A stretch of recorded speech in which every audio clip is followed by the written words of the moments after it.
اللہم صلی علی سیدنا محمد وعلی آل سیدنا محمد۔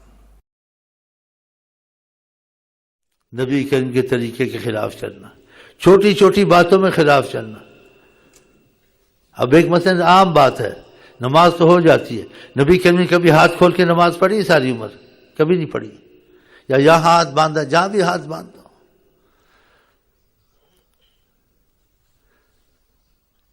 اپنا فرق رکھنا، دوسرے کا فرق رکھنا، امتیاز رکھنا، تو اس سے دوسرے سے امتیاز پیدا کرنا، ہم جو سمجھتے تم نہیں سمجھتے، یہ تو پھر تفرقہ پیدا ہو گیا۔ جس چیز میں قرآن حدیث میں اتفاق ہو جائے اس کو مان لو، اور جس چیز میں اختلاف ہو جائے اس کو چھوڑ دو۔ وہ بھی ہم کو آپ کو منع کیا کس نے؟ قرآن نے اور اللہ نے اور حضرت محمد مصطفیٰ نے، کہ پہلی قوم ہلاک ہوئی کثرت السؤال وکیل و قال، زیادہ بحث کرنا، سوالات کرنا، جو سمجھ میں آیا جی نہیں، یہ واللہ عالم۔ اگر اس چیز سے تم بچ گئے، پرہیز نصیب ہو گئی، تمہاری نماز میں اثر آئے گا، تمہاری دعا میں اثر آئے گا، تمہیں ہر رحمت نصیب ہوگی خدا سے۔ کیونکہ نبی کریم کوئی چیز بہت بھاری ہوتی ہے جو امت میں انتشار پھیلائے، نا اتفاقی پھیلائے، ان کو لڑوائے، یہ کافر ہے وہ کافر ہے، کہ ایک دوسرے کو نہیں کہنا چاہیے، بس ایک دوسرے کی اصلاح کرنی چاہیے کہ جو چیز قرآن حدیث سے ثابت نہ ہو اس کو نہیں، اس میں نہیں جانا چاہیے۔ جو قرآن شریف سے ثابت ہو، اس کا مطلب سمجھ نہ آئے، اس کو بھی چھوڑ دینا چاہیے، کہہ دینا چاہیے واللہ عالم۔ یہی قرآن نے سکھایا ہم کو، فردوہ الی اللہ والرسول۔ تمہارا کسی چیز میں اختلاف ہو جائے اس کو چھوڑ دو، بولو اللہ جانے نبی جانے، تو پھر ماننی چاہیے نا خدا۔ میں اپنی طرف سے کوئی نیا مذہب تو میں نے لے کے نہیں آیا ہوں، میرا تو مذہب یہی ہے، جو آقا کہیں اس کو دل سے ماننا ہے، جو آقا کی بات سمجھ میں نہ آئے تو کہ آقا جانے اللہ جانے، اس پہ توقف کرتے۔ پھر کیا ہم کو مصیبت پڑی ایک دوسرے کی مسجد میں نماز نہ پڑھیں؟ یہ آقا جی نے ایسی نا اتفاقی سکھائی، اس سے امتیاز تعصب آپس میں پیدا ہوتا ہے کہ ہم محبت والے زیادہ ہیں۔ محبت والے وہ زیادہ ہوتے ہیں جو نبی پاک کی بات کو اہمیت دیں، نبی پاک کی تربیت سے نہ نکلیں، نبی پاک کے حکم کے نیچے رہیں، اپنی طرف سے نہ وہ گڑھیں چیزیں۔ اس کو سخت منع ہے اسلام میں، سخت منع ہے، بلکہ بدعتی پہ لعنت آئی ہے، اس پر آقا کے فرشتوں کی، سارے جہان کی لعنت ہو۔ اور صحیح حدیثوں میں آئے کہ قیامت میں کوئی لوگ ہوں گے، فرشتے ان کو منہ پہ مار پیچھے ہٹائیں گے، وہ ظاہر طور سے کہا پوچھیں گے کہ ان کو کیوں ایسے کہا؟ آپ کے بعد انہوں نے وہ کام کیے جو چیز آپ نے ان کو نہیں سکھائی تھی، ایسے کام کرتے تھے، اسلام میں نئی چیزیں پیدا کرتے تھے۔ تو آقا کہیں گے فسحقا لہم، فسحق، ان کو دور کر دو، ان پر پھٹکار ہو خدا کی کہ میری تربیت کو چھوڑ۔ یہ سب صحیح حدیثیں بیان کر رہا ہوں، مفہوم یہ پوچھ لینا۔ تو مختصر لب لباب، خدا کرے ہم شیعہ سنی وہابی نہ بنے، ہم عاشق رسول بنے۔ عاشق رسول بن تو نہیں سکتے کہ بہت بڑا مسئلہ ہے، لیکن نیت تو کر لی، نیت کا بھی اتنا فائدہ کہ عمل نہیں بھی کیا، نیت سچی ہے تب بھی تم عاشق رسول میں شمار ہو۔ اس لیے رسول اللہ فرماتے نیت المؤمن خیر من عملہ، ایمان والا نیت کر لے، اس کی نیت کی اہمیت اس کے عمل سے زیادہ ہے۔ چاہے عمل کمزور، نیت تو ٹھیک تھی نا، عمل میں تو ہم سبھی کمزور ہیں۔ اس لیے ہم یہ محرم کا بھی مہینہ آتا ہے تو اس میں آقا کے حساب سے چلتے ہیں، اپنے حساب سے نہیں چلتے ہیں، ڈرتے ہیں کہ آقا کے حکم کے نیچے رہیں۔ کہتے ہیں ادب سے بھی بڑا ایک ادب ہے کہ حکم سے باہر آدمی نہ نکلے خدا، تو ہم حکم کے ماتحت ہیں۔ اس لیے حضرت امام حسین کا جو ذکر تھوڑا بہت کرتے ہیں وہ اس لیے کرتے ہیں، ان کو یہ شرف نصیب ہوا حضرت محمد پر قربانی دینے سے، ان کے دین پہ قربانی دینے سے۔ جیسے انہوں نے قربانی دی، خدا کرے ہم میں تمہیں بھی ایسا جذبہ پیدا ہو جائے۔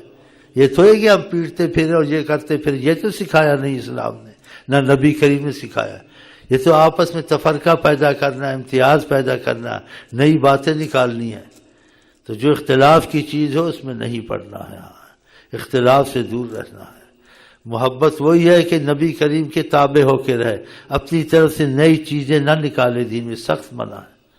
اس پہ اکتفا کرتا ہوں، سمجھ آ گئی ٹھیک ہے، نہیں آئیے تو پھر تم اپنی جگہ ٹھیک ہو، میں اپنی جگہ ٹھیک ہوں۔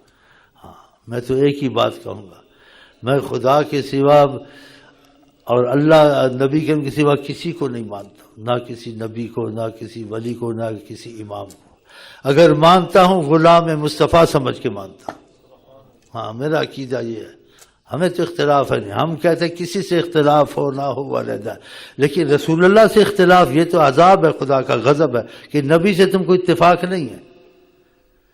نبی کہیں ابو بکر کو محبت کرتے ہیں تو بغض کرتا ہے اور امتیاز سے نام لیتا ہے، تو پھر چاروں کو لگا دے، اشہد ان علی ولی اللہ، اشہد ان ابو بکر ولی اللہ، اشہد ان سیدنا عمر ولی اللہ، اشہد ان سیدنا عثمان ولی اللہ، کہ یہ ولی اللہ نہیں تھے؟ یہ فرقہ تفرقہ ڈالنا، نبی کریم کی بد دعا تم پہ نہیں پڑے گی، اللہم اشکک من شق علی امتی، اللہ اس پر مشقت ڈال جو میری امت کو مشقت میں ڈالے۔ آپس میں محبت والی بات پیدا کرنی چاہیے، اس سے اتنا اتفاقی پیدا ہوتی ہے۔ اللہ صحیح طریقت والوں کے پاس ہے، جن کے پاس صحیح تعلق خدا رسول کا موجود ہے، وہ تم کو اس چیز سے نکال دیں گے، اس کو وہ تم کو کہیں سب کو بھول جاؤ، نہ بھولو تو خدا کو نہ بھولو، نہ بھولو تو حضرت محمد مصطفیٰ کو نہ بھولو، نہ مانو تو نہ کسی نبی ولی کو مانو، اگر مانو تو غلام مصطفیٰ سمجھ کے مانو۔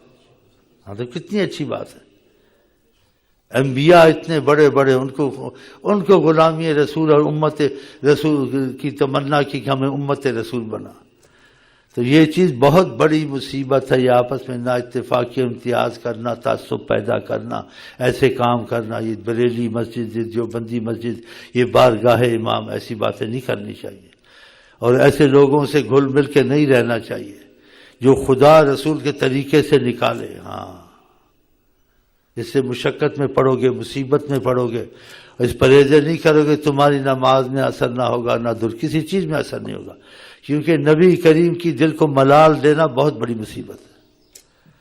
خدا کرے آپ کے دل کو ہماری طرف سے کسی طرح سے ملال نہ ہو انشاءاللہ۔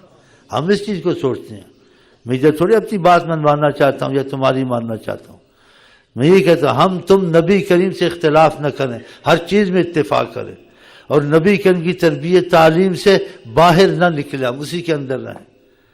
آپ نے کہا میرے بعد جو رہے گا بڑے اختلاف دیکھے گا، نصارہ میں اتنے فرقے ہوئے، میری امت میں 73 فرقے ہوں گے، سب جہنم میں جائیں گے، وہی جنت ما انا علیہ واصحابی، جس پر میں تھا میرے صحابہ تھے۔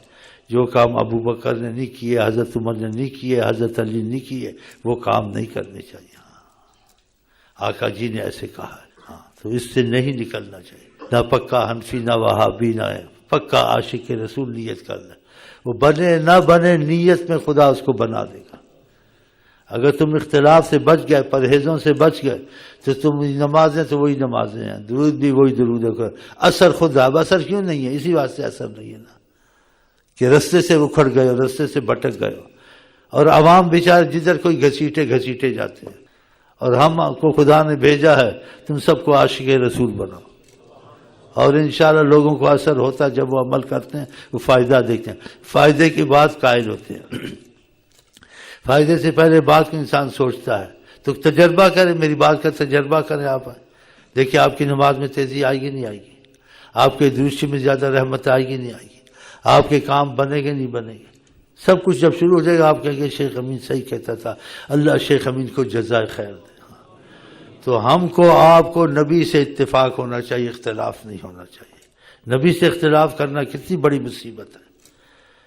آپ نے کہا صحابہ کے متعلق فمن حبہم فبحبی، جو ان سے محبت کرے گا، صحابہ کا نام لیا، اصحابی کہا ہے، تو اصحاب کا نام نہ لینا اور بڑے بڑے اصحاب سے نفرت کرنا، علیحدہ بیٹھ کے تقریریں کر کے ان کے دل میں بڑے صحابیوں کی نفرت ڈالنا ظلم ہے نہیں ظلم ہے؟ کہا فمن حبہم فبحبی، رسول اللہ فی اصحابی، کہ تم کو تنبیہ کرتا ہوں میرے صحابہ سے جس نے محبت کی اس نے میرے سے کی۔ فمن ابغضہم فببغضی، جو ان سے بغض کرے گا اس نے میرے سے بغض کیا۔ بتاؤ، سارے صحابہ سے محبت کرنی چاہیے، تو بڑے صحابہ سے بغض کرنا، ابو بکر ان پر تو فدا ہو جانا چاہیے کہ وہ فدا سے حضرت محمد مصطفیٰ پر، ان کے ناموں کی برکتیں اللہ ہم کو نصیب کرے۔ اب میں بھائی بند کرتا ہوں، باتیں ابھی بہت آ رہی ہیں تو اتنی کافی ہیں، ٹھیک ہے؟ ہم آپ کو کہتے ہیں آئی لو یو کے ساتھ السلام علیکم ورحمۃ اللہ وبرکاتہ. آپ کیا کہتے ہیں؟